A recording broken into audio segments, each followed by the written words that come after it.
নমস্কাৰ বন্ধুসকল, মই ললিত কুমাৰ নাথ। আপোনালোকে চাইছে ফাৰ্মাৰ লাইফ আছাম। আজি এটা নতুন ভিডিঅ' আৰু নতুন ভিডিঅ'টোত আপোনালোকক তামোল বাৰীৰ বিষয়ে মই ক'ম। তামোল বাৰী কেনেকৈ বনাব লাগে, তামোল বাৰী বনাওঁতে প্ৰথমে কি ষ্টাৰ্টিঙত কি কিছুমান মানুহে ভুল কৰে। তামোল বাৰীবিলাকত হয় কিন্তু যিমানটো হ'ব লাগে সিমানটো নহয়, আৰু তাৰ লাগন সোনকালে আহিব লাগে, নাহে টাইমত লাগন নাহে, সেইবিলাকৰ বিষয়ে ক'ম। আৰু তামোল বাৰীখনত জীপ থাকিবৰ কাৰণে কি কৰিব লাগে সেইটো গোটেইটো কথা ক'ম। তামোল বাৰী বহুত মানুহে ৰোৱা দেখিছোঁ কিন্তু তামোল বাৰীবিলাকত হৈ নুঠে, তাত মিষ্টেক কি থাকে, কিছুমান এনেকুৱা কথা আছে যিবিলাকত আপুনি আজি ভিডিঅ'টোৰ মাধ্যমত বুজি পাব, আৰু সেইবিলাক কৰিলে আপোনালোকে তামোল বাৰীখন খুব সোনকালে হৈ যাব। তো ভিডিঅ'টো আৰম্ভ কৰিছোঁ, আপোনালোকে চাওক। তো ব'লক বন্ধুসকল, মই আপোনালোকক নতুন এখন তামোল বাৰীত লৈ যাওঁ। যিহেতু আমাৰ নগাঁও ডিষ্ট্ৰিক্টত তামোলৰ খুবেই বেছি কাম হয়। ইয়াত চুপাৰী চিকনি, যিবিলাক চিকনি বুলি কয় সেইবিলাকত বনে, আৰু আমাৰ নগাঁও ডিষ্ট্ৰিক্টত চবতকৈ বেছি তামোল হয়, বেপাৰটো হয়। তামোলটো এনেই আপাৰ আছামত হয়, শিলচৰ চাইডে হয়, সেইটো চাইডে বেছি তামোল হয়, কিন্তু আমাৰ বেপাৰটো কিন্তু আমাৰ নগাঁও ডিষ্ট্ৰিক্টত চবতকৈ বেছি ইয়াৰ বেপাৰটো হয়। আৰু বিশেষকৈ মোৰ একদম ঘৰৰ ওচৰতে হয়। মোৰ ঘৰৰ পৰা 1 কিলোমিটাৰ যায় আপোনাৰ তাত ডাঙৰ ডাঙৰ তামোলৰ ফেক্টৰী আছে, তাত তামোল চুপাৰী বনায়, আৰু চুপাৰী বনায় সেইটো ৰজনীগন্ধা বা গুটকা কিবা কিবি বনাবৰ কাৰণে, যিকোনো গুটকা সেইবিলাক বনাবৰ কাৰণে ইয়াৰ পৰা যায়। আচ্ছা, এতিয়া তামোল বাৰীৰ বিষয়ে পাতোঁ। চাওক, এই নতুন তামোল বাৰীখন দেখিছে আপোনালোকে, তামোলৰ গেপটো চাওক। এডাল তামোলৰ পৰা সিডাল তামোলৰ মাজত কমচে কম 6 ফুট মানৰ এনেকুৱা ডিষ্টেঞ্চ আছে, যাতে এডাল তামোল গছত উঠিলে ইডাল তামোল গছতো নেক্সট টাইম ধৰি পেলাই উঠিব পাৰে। আচ্ছা, এতিয়া তামোল গছজোপাৰ ডিষ্টেঞ্চৰ কথা আমি পাতিছোঁ, লগতে এই তামোল গছকেইজোপাৰ আপোনাৰ কালাৰ কম্বিনেশ্যনটো দেখিছে কিমান ধুনীয়া। আজি বেছি দিনৰ তামোল নহয়, এই তামোলজোপা ধৰক আপোনাৰ আজি ৰোৱা বেছি হৈছে যদি আপোনাৰ 4-5 মাহ, কিন্তু তামোলজোপা গ্ৰথটো চাওক, 4-5 মাহ হৈছে, আৰু তামোলজোপা গ্ৰথটো চাওক। আৰু এই তামোলখিনি গ্ৰথ ইমান ধুনীয়া হোৱা কথাটো মই কৈ দিম। এই তামোলখিনি ইমান ধুনীয়া যে গ্ৰথ হৈছে, হোৱা কাৰণটো কি সেইটো মই আপোনালোকক কওঁ। চাওক, তামোল বাৰী ৰোৱা আগতে আপোনালোকে চবতকৈ প্ৰথমে এখন কলবাৰী ৰুব লাগিব।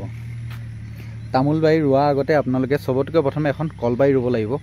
কলবাৰীখন যেতিয়া আপোনাৰ সম্পূৰ্ণ হৈ উঠিব, কলবাৰীখন সম্পূৰ্ণ হৈ উঠাৰ পিছত ইয়াত আপোনাৰ কলবাৰীখনে আপোনাক কমচে কম 5 বছৰমান আপোনাক কলবাৰীখনে আপোনাক কি দিব, তাৰ ফলটো দিব, কল দিব। কল দিয়াৰ পিছত আপোনালোকে সেইটোৰ পৰা এটা আৰ্নিং পাই থাকিব, কাৰণ 3 বছৰ বা 5 বছৰৰ ভিতৰত তামোলখিনি লাগিব আৰম্ভ হ'ব।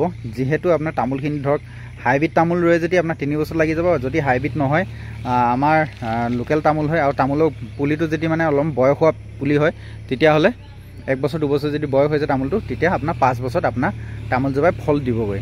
ঠিক আছে, তো এই লগতে যেন আপোনাৰ এই কলখিনি, তামোল বাৰীখনৰ কলখিনি আছে, কিহৰ কাৰণে আছে সেই বস্তুটো এতিয়া বুজাই দিছোঁ আপোনালোকক।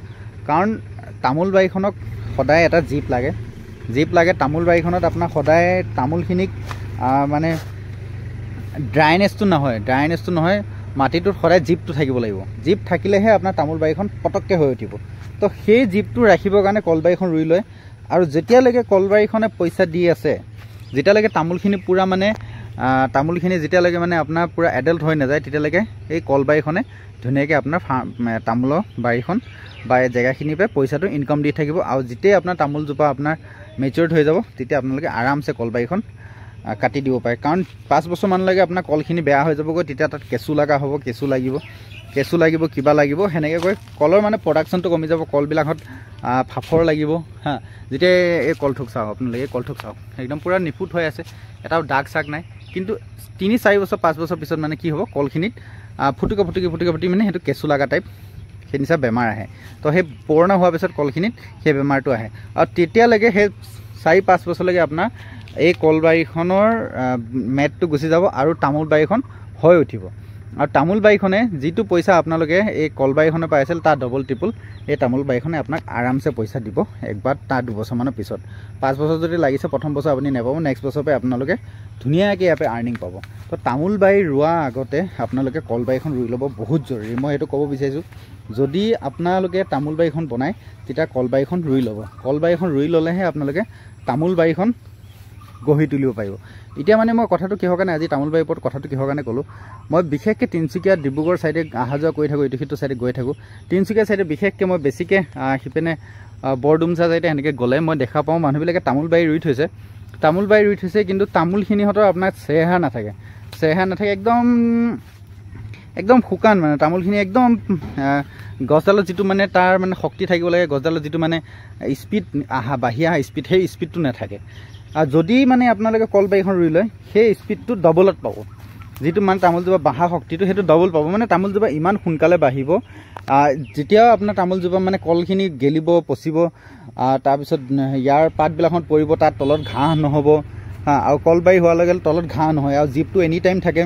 গেলা কলডাল পচি যোৱাৰ পিছত, পচি যোৱা কলডাল কাটি দিয়াৰ পিছত তাৰ মানে কাটি দিয়াৰ পিছত যিটো মানে পানীটো মাটিত যাব, মাটিত যোৱাৰ লগে লগে সেই কলডালে যিটো জীপটো আছিলে সেইটো মাটিত দিয়াৰ লগে লগে তামোলডালে পাব। তামোলডালে পোৱাৰ লগে লগে তামোলডালে শক্তি পাব, শক্তি পোৱাৰ লগে লগে তামোলডাল অট'মেটিক স্পীডত আহি যাব।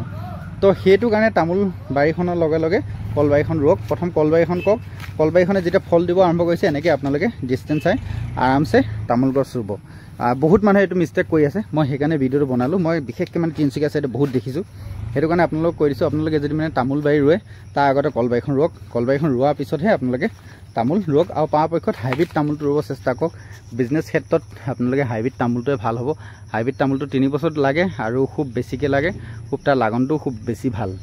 আমাৰ লোকেল তামোলবিলাকৰ এটা কথা কি, আজি এবছৰ লাগিলে যদি অহা বছৰ লাগনটো কম দিব। আমাৰ লোকেল তামোল, যিহেতু আমাৰ নিজৰ তামোল, মোৰ সৰু সুৰাকৈ তামোল বাৰী অকণমান আছে, তো আৰু লগতে তামোল বাৰীখন লগতে আপোনালোকে যদি মানে পাণৰ খেতি কৰোঁ বুলি কয়, আপোনালোকে পাণ বাৰী এখন বহুত ধুনীয়াকৈ তুলিব পাৰে। তো তামোল বাৰীটো আজি তাৰিখত খুব ধুনীয়া অপশ্যন হৈ আছে, আপোনালোকে কৰিব পাৰে। আৰু এইটো লাইফ টাইম থকা বিজনেছ। আপুনি যেতিয়ালৈকে যি আছে তেতিয়ালৈকে আপোনাক এই বস্তুতে আপোনাক পইচা দি যাব। আৰু কলৰ কথা কওঁ, পৰাপক্ষত আপোনালোকে চেনিকল, জাহাজী কল সেনেকুৱা কল ৰুব, যিটো কলৰ মাৰ্কেটত চাহিদা বেছি। যেনেকৈ এইবিলাক মালভোগ কল আছে, মালভোগ কলটো আপোনালোকে খুব বৰ বেছি নুৰুব। মালভোগ কলটো অলপমান দাম হয়, দামী কল হয়। দামী কল হোৱাৰ ফলত ইয়াৰ মানে মাৰ্কেটত চাহিদাটো খুব কম, কাৰণ এআশী মালভোগ কল আপোনাৰ 100 টকা, 70 টকা, 80 টকা সেনেকৈ দামত বিক্ৰী হয়। তো সেই এআশী কল চবেই কোনো কিনি মানে প্ৰতিটো গ্ৰাহকৰ কাৰণে সম্ভৱ নহয়। আৰু চেনি কলটো মানে আপোনাৰ নাম কীৰ্তন যিকোনো কামতে লাগি যায়। তো চেনি কলটো ৰোৱা খুব জৰুৰী। চেনি কলটো ৰুলে ধৰক আপোনাৰ তাৰ আপুনি আৰ্নিংটো বেছিকৈ পাব। ধৰক তাৰ ফলো বেছিকৈ দিয়ে, পুলিও বেছিকৈ দিয়ে, আৰু ধৰক আপোনাৰ মাৰ্কেটখনো তাৰ ভাল, তাৰ মাৰ্কেটখনো ভাল। কিন্তু মালভোগ কলৰ মাৰ্কেটখন সেইটোৱে, বেপাৰী মানে আপুনি যাচি পেলাই যেতিয়া দিব তেতিয়া মানে যাচি দিয়া সোণৰ মূল্য নাথাকা নিচিনা কথা। যাচি পেলাই দিব তেতিয়া মানে আপোনাৰ বেপাৰী কম দামত, চেনি কলৰ দামতে আপুনি মালভোগ কল দিবলগীয়া হ'ব। আৰু সেইটো মালভোগ কল নি তেওঁ আপোনাৰ 15 টকা 80 কিনি নি তাত বেচিবগৈ যাই পেলাই 100 টকা 70 80 সেনেকৈ মানে যেনেকৈ পায় তেনেকৈ বেচে।